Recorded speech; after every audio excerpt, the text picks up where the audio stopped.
Olha em volta. Você já reparou na variedade de cores ao nosso redor? Azul, amarelo, vermelho, verde, cor de burro quando foge. Ok, desencana. O nosso programa de hoje não é exatamente sobre as cores, mas sim sobre um produto que tem muito a ver com elas: a tinta. Dependendo de características como tom e temperatura, as cores podem expressar diferentes significados e sensações. Por exemplo, todo mundo sabe que o vermelho é a cor do perigo e do amor, não é? E quem não conhece a diferença entre as cores frias e as cores quentes?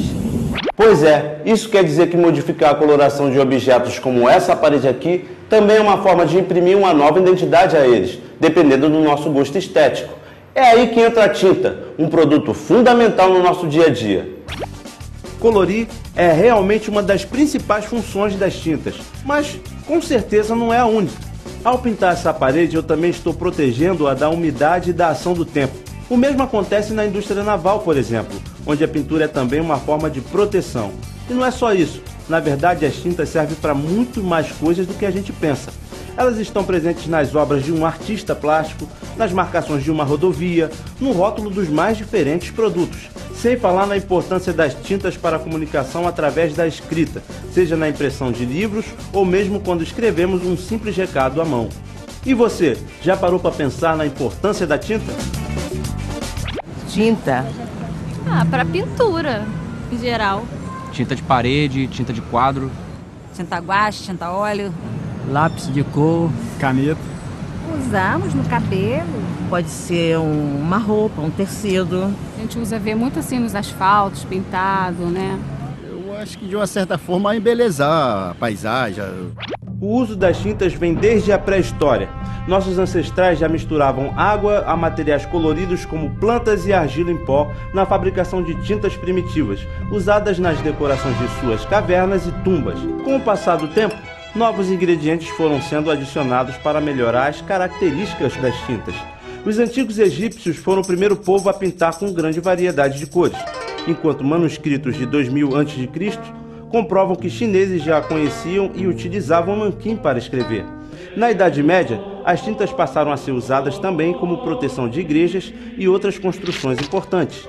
As primeiras fábricas de tintas, no entanto, só surgiram com a Revolução Industrial, na segunda metade do século XVIII. A partir dessa época, o seu desenvolvimento passou a ser responsabilidade não mais de pintores, como era até então, e sim de cientistas ligados à química. O século XX representou um grande salto para a indústria de tintas, com o advento de pigmentos de origem industrial e resinas produzidas com polímeros sintéticos. Que as tintas dão cor e protegem as coisas, nós já sabemos. Mas como será que elas fazem isso? A tinta parece uma coisa só, mas ela é formada por ligantes, pigmentos, solventes e aditivos, que a tornam capaz de pintar diferentes objetos. Por trás de uma simples pincelada na parede, há muita química e tecnologia. O pigmento é o componente que dá cor à tinta. No entanto, para que ele consiga aderir à parede, faz-se necessária a ação do ligante, que também pode ser chamado de resina. Já o solvente, que pode ser água, por exemplo, é responsável por diluir e transportar o pigmento e o ligante da lata à superfície a ser pintada, enquanto os aditivos melhoram as propriedades deste conjunto. Tá aqui, pintadinha, mas não pode meter a mão porque ela está no processo de cura, que é o período que leva para a tinta secar. Quando o solvente evapora, o resultado é uma camada muito fina de ligante e pigmento, formando um filme que recobre a superfície, dando cor e proteção a ela. Ok, já vimos como as tintas funcionam. Agora vamos ver como elas são produzidas? Estamos em uma fábrica de tintas e viemos acompanhar a linha de produção de uma tinta imobiliária, ou seja, voltada para a construção civil. Esta tinta é produzida em grandes tanques, com mistura de água, o solvente, com um polímero à base de celulose, ou ligante, em proporções pré-estabelecidas. O próximo passo é adicionar cargas minerais a esta mistura para aumentar o peso e a opacidade do produto. Aqui utiliza-se carbonato de cálcio com essa função. Em seguida são colocados os diversos aditivos, cada um com um papel diferente. Tem um aditivo para aumentar a viscosidade, para evitar bolhas, para melhorar a aplicação da tinta na parede e até para eliminar micro-organismos e assim evitar que a tinta estrague. Por último, chega a hora de dar cor à tinta, com a adição dos elementos pigmentários. Neste caso, pigmentos azuis e amarelos são combinados para obter uma coloração esverdeada. Antes de ser envasada, a tinta passa ainda por uma série de testes laboratoriais. Aqui são testadas a sua coloração, densidade e viscosidade. Isso garante que uma tinta produzida hoje possua as mesmas características de uma produzida ontem ou amanhã. Agora a tinta está pronta para ser embalada e distribuída comercialmente.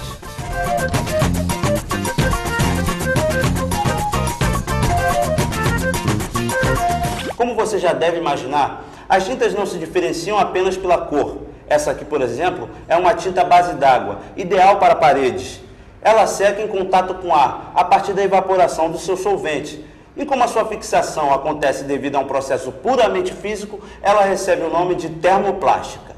Mas nem todas as tintas funcionam do mesmo jeito. As tintas marítimas, aquelas usadas em navios, são exemplos de tintas termofixas. Isso quer dizer que, em seu processo de secagem, há uma reação química entre os grupos funcionais do polímero envolvido na composição do ligante com o grupo funcional de um catalisador, por exemplo. As tintas termofixas, em geral, são tintas de dois componentes, tinta mais catalisador, e o filme resultante dessa reação possui uma maior resistência e durabilidade. Embora algumas tintas termofixas sequem ao ar, normalmente sua secagem se dá através da adição de calor, como acontece nessa oficina de pintura automotiva.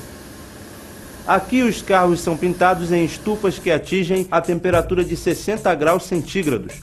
O calor é fundamental para que a reação química aconteça como previsto e garanta a fixação correta da tinta na superfície.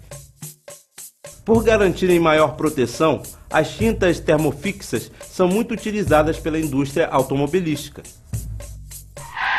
Ok, o progresso tecnológico tem permitido a produção de tintas cada vez mais duráveis, bonitas e eficientes. No entanto, não dá para falar em tintas sem tocar na questão ambiental e de saúde pública. Talvez você já tenha ouvido falar em como as tintas mais antigas da primeira metade do século eram ricas em metais pesados e podiam causar várias doenças. Todos os pigmentos antigos, eram cromatos de chumbo. Começou a se questionar o envenenamento com chumbo. Então, hoje, alguns tipos de tinta, principalmente, já falei aqui, é de brinquedos, não pode conter chumbo. Isso já é lei no Brasil. Lei no mundo todo e no Brasil também. Pois é, nas últimas décadas, tanto a indústria quanto o governo têm se preocupado em criar tintas menos agressivas à saúde e ao meio ambiente. O caminho é esse aí, mas ainda tem muita coisa que pode melhorar.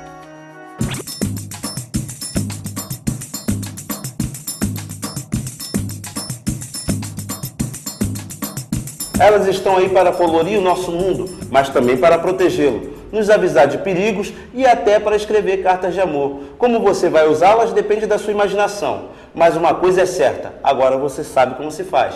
Fique esperto e até a próxima.